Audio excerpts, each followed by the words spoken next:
आज मंदिर की स्थापना को 250 वर्ष से अधिक हो गए हैं और सालासर बालाजी का जो स्वरूप है, हनुमान जी महाराज का ऐसा स्वरूप दुनिया में कहीं नहीं है।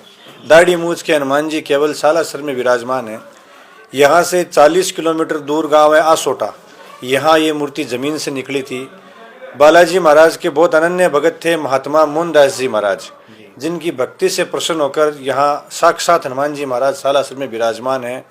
जो मूर्ति वहाँ निकली थी आसोटा गांव में, पहले राजाओं का राज होता था तो ज़मीन से निकली हुई चीज़ आज भी गवर्नमेंट की होती है, उस टाइम भी गवर्नमेंट की होती थी। तो राजा ने अपने महल में ये मूर्ति बालाजी महाराज की वहाँ विराजमान कराई।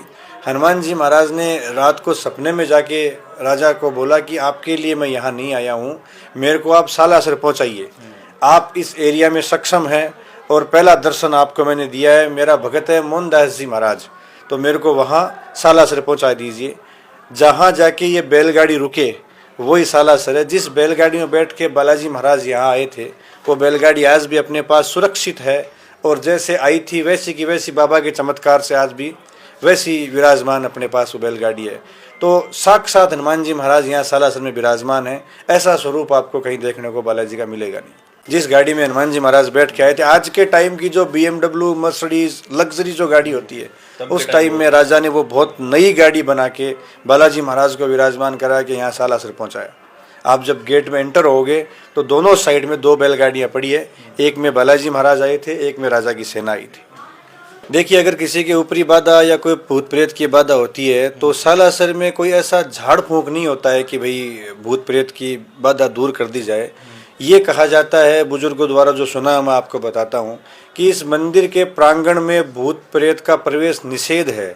अगर किसी में समस्या होगी भी तो वो गेट के अंदर तक नहीं आ पाएंगे। महात्मा मोहनदास जी महाराज का धूणा यहाँ विराजमान है, 300 सालों से वो धूणा अखंड है। उसकी भभूति लगाने मात्र से ही भूत प्रेत की बाधाएं, कैसा भी रोग हो, ऐसी व्याधि जो ठीक नहीं होती वो उस धूणे की भभूति से ठीक हो जाती है। तो चमत्कार जो है वो मोहनदास जी महाराज के धूणे का है, साक्षात हनुमान जी महाराज का है, कि वो भभूति लगाने मात्र से ही कैसी भी दिक्कत हो, चाहे भूत प्रेत की बाधा हो, चाहे ऊपरी कोई बाधा हो, टोने टोटके की बाधा हो, वो सब उस भभूति मात्र लगाने से ठीक हो जाते हैं। जी महाराज को जो पहला भोग लगाया गया था वो चूरमे का लगाया गया था। तो आज भी ये प्रथा है कि हनुमान जी महाराज को चूरमा बहुत पसंद है।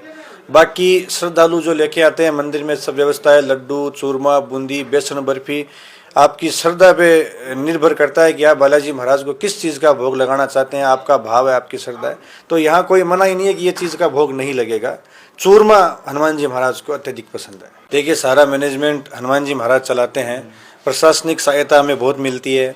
मेले यहाँ 2 बड़े मेले लगते हैं, चैत की पूर्णिमा का, आसोज की पूर्णिमा का। तो उन मेलों में जो प्रशासन का सहयोग होता है, हमारे मंदिर के निजी गार्ड भी होते हैं, पुजारी परिवार का भी बहुत सहयोग रहता है। तो सारी व्यवस्थाएं एक संगठन से चलती है। यहाँ पे 2 परिवार यहाँ पूजा करते हैं। हनुमान सेवा समिति हमारा ट्रस्ट है, तो मंदिर की जितनी देख रेख है, बाहरी जो देख रेख है, जो मैनेजमेंट हनुमान सेवा समिति के द्वारा किया जाता है। और मेले में प्रशासन का अत्यधिक सहयोग मिलता है, पुलिसकर्मी आते हैं और हमारे निजी गार्ड होते हैं। तो मेले की व्यवस्था में हमें ये सब चीज़ें अवेलेबल रहती है और सब मैनेजमेंट बालाजी महाराज बहुत अच्छे से यहाँ चला।